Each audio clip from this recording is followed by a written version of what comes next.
అందరికీ నమస్కారం అండి. ఈరోజు మనం డిస్కస్ చేసుకోబోయే టాపిక్ ఫస్ట్ 3 మంత్స్ ఆఫ్ ప్రెగ్నెన్సీలో తీసుకోవాల్సిన జాగ్రత్తలు, తీసుకోవాల్సిన ఫుడ్ గానీ, తీసుకోకూడనివి ఏంటి అనేది తెలుసుకుందాం.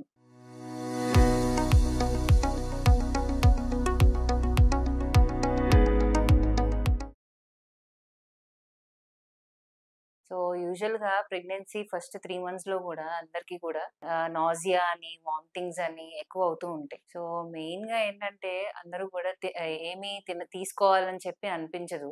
సో, ఎంప్టీ స్టమక్ మీద ఉండటం వల్ల వామిటింగ్స్ అనేవి ఇంకా ఎక్కువ అవుతూ ఉంటాయి. సో, అలా ప్రివెంట్ చేయాలి అనుకుంటే అందరూ కూడా తీసుకునే మీల్సే కొంచెం స్మాల్ అమౌంట్స్‌లో ఒక లిమిటెడ్ క్వాంటిటీస్‌లో అలా ఫ్రీక్వెంట్‌గా మీల్స్ తీసుకుంటే ఇది అవాయిడ్ చేయొచ్చు. సో, ఫర్ ఎగ్జాంపుల్ ఎలా అంటే మీరు మార్నింగ్ తీసుకునే ఒక 4 ఇడ్లీస్ ఆ టైంలో 2 ఇడ్లీస్ తీసుకొని ఒక హాఫ్ అన్ అవర్ తర్వాత గానీ, 1 అవర్ తర్వాత కానీ మిగతా 2 ఇడ్లీస్ అలా తీసుకుంటే ఈ వామిటింగ్స్ అనేవి ప్రివెంట్ చేయొచ్చు. అలా రిపీటెడ్‌గా ఫ్రీక్వెంట్ మీల్స్ తీసుకొని ఎంప్టీ స్టొమక్ అనేది అవాయిడ్ చేసి సో, ఈ ఎంప్టీ స్టొమక్ లేకపోవటం వల్ల వామిటింగ్స్ అనేవి ట్రిగ్గర్ అవ్వవు. ప్రెగ్నెన్సీలో తీసుకోవాల్సిన ఫుడ్ ఐటెమ్స్ అనేవి మీ బాడీ బేస్ చేసుకొని మీ బాడీకి ఏది సూటబుల్ అవుతుందనేది సో, ఏ టైప్ ఆఫ్ ఫుడ్ అయినా తీసుకోవచ్చు.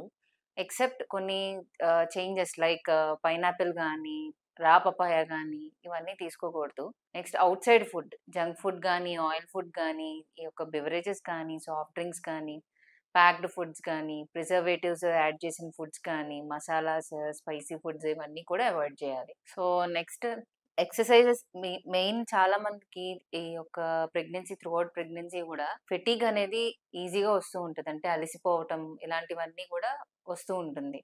సో, దీన్ని అవాయిడ్ చేయాలి అనుకుంటే రెగ్యులర్‌గా యాక్టివిటీ అనేది important. So, for example books reading గానీ, లేదంటే మెడిటేషన్ చేయటము, కొంచెం యోగా గానీ, ఎక్సర్‌సైజ్ కానీ, walking for 15-20 minutes per day అలా చేస్తూ ఉంటే మన బాడీలో ఈ హ్యాపీ హార్మోన్స్ అనేవి రిలీజ్ అవ్వడం వల్ల ఈ యొక్క స్ట్రెస్ అనేది తగ్గుతుందనమాట. సో, యాక్టివిటీ అనేది main important place a role in ఈ యొక్క స్ట్రెస్, ఫెటీగ్ అవన్నీ తగ్గించడానికి. దాంతో పాటు స్లీప్ అనేది స్లీప్ అనేది కూడా ఉండాలి. ఎగ్జాంపుల్ ఈవినింగ్ ఒక 10-15 మినిట్స్ ఒక న్యాప్ వేయటం గానీ, నైట్ స్లీప్ ఎర్లీగా పడుకుని 9:30కి గానీ, 10:00కి గానీ అలా ఎర్లీగా పడుకుంటే వాళ్ళకి స్ట్రెస్ అనేది కొంచెం తక్కువగా ఉంటుంది. Coming to pre conceptional counselling.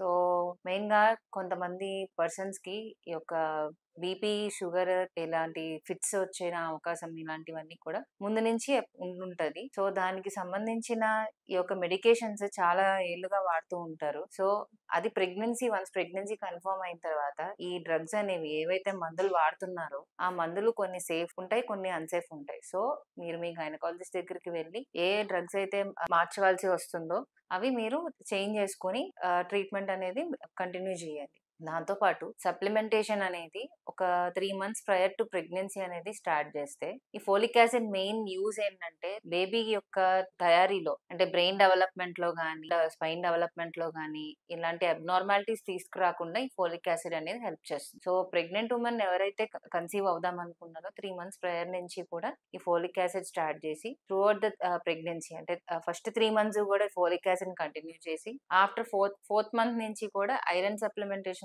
పాటు ఫోలిక్ యాసిడ్ అనేది మనం కంటిన్యూ చేస్తామన్నమాట. ఫస్ట్ 3 మంత్స్‌లో చేసుకోవాల్సిన ఈ యొక్క స్కాన్స్ గురించి ఇప్పుడు తెలుసుకుందాం. సో, ఫస్ట్ మీకు ప్రెగ్నెన్సీ అనేది కన్సీవ్ అవ్వగానే యూపీటీ అంటే ప్రెగ్నెన్సీ టెస్ట్ పాజిటివ్ అవ్వగానే 6వ వారానికి కానీ, 7వ వారానికి కానీ ఎర్లీగా ఒక స్కాన్ చేయించుకుంటే బెటర్. దాన్ని డేటింగ్ స్కాన్ అంటారు. సచ్ దట్ దానివల్ల యూజ్ ఏంటి అంటే బేబీ మెయిన్ ఎక్కడ ఫార్మ్ అయింది, ప్రెగ్నెన్సీ ఎక్కడ ఫార్మ్ అయింది అనేది మెయిన్ తెలుసుకోవాలి. సో, కొన్ని సార్లు ట్యూబ్‌లో వచ్చే అవకాశం ఉంటుంది. గర్భసంచిలో కాకుండా ట్యూబ్‌లో వచ్చే అవకాశం ఉంటుంది. సో, అది డేంజర్ కాబట్టి ఎర్లీగా మనం స్కాన్ ఒకటి చేయించుకొని దాని లొకేషన్ అనేది మనం మెయిన్ తెలుసుకోవాలి. దాంతో పాటు నెక్స్ట్ థర్డ్ మంత్‌లో ఈ యొక్క ఎన్‌టీ స్కాన్ అనేది చేస్తాం. సో, ఎన్‌టీ స్కాన్ అనేది మెయిన్ ఒక టైప్ ఆఫ్ జెనెటికల్ స్టడీ అన్నమాట.